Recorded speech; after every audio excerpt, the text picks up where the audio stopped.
Railway రంగంలో పరిపాలనా సంస్కరణలకు శ్రీకారం చుడుతూ దక్షిణ తీర రైల్వే అనే కొత్త రైల్వే జోన్ను ఏర్పాటు చేయడం చారిత్రాత్మక నిర్ణయమన్నారు BJP state president PVN Madhav. Railway చట్టం 1989 కింద విశాఖలో సౌత్ కోస్ట్ రైల్వే జోన్ ఏర్పాటుకు గెజెట్ విడుదల కావడం హర్షించదగ్గ విషయమన్నారు. 2026 జూన్ 1 నుంచి కొత్త జోన్ అమల్లోనికి రానుండటం సంతోషకరమని అన్నారు పివిఎన్ మాధవ్. ప్రస్తుతం ఉన్న east Coast railway, south central railway జోన్లలో కొన్ని డివిజన్లను పునర్వ్యవస్థీకరించి ఈ కొత్త జోన్ రూపొందించడం సమర్థవంతమైన పరిపాలనకు దోహదం చేస్తుందని అభిప్రాయపడ్డారు.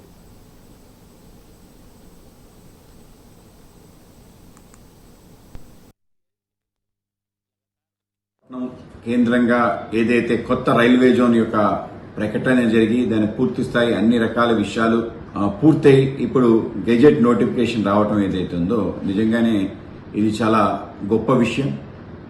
అసాధ్యం అనుకునేది సుసాధ్యం చేయటం నరేంద్ర మోడీ గారికి చేతనవుతుంది. ఆ విధంగా దేశంలో ఒక కొత్త రైల్వే జోన్ ని ఆయన క్రియేట్ చేయటం, ముఖ్యంగా సౌత్ కోస్టల్ రైల్వే జోన్ ఏదైతే ఉందో అది విశాఖపట్నం హెడ్ క్వార్టర్స్ గా రావటం మా అందరి యొక్క చిరకాల కళ నెరవేరింది.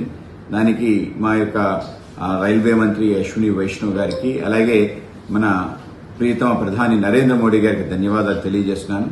ఈ యొక్క రైల్వే జోన్ 2019లో డిక్లేర్ కావడం జరిగింది. అప్పటి నుంచి దానికి సంబంధించిన డిపిఆర్ తయారీ, దాని తర్వాత భూ సేకరణ, అలాగే కార్యాలయ నిర్మాణం, అలాగే జిఎం ఆఫీస్ ని ఆయన నెలకొల్పడం ఇవన్నీ జరిగాయి.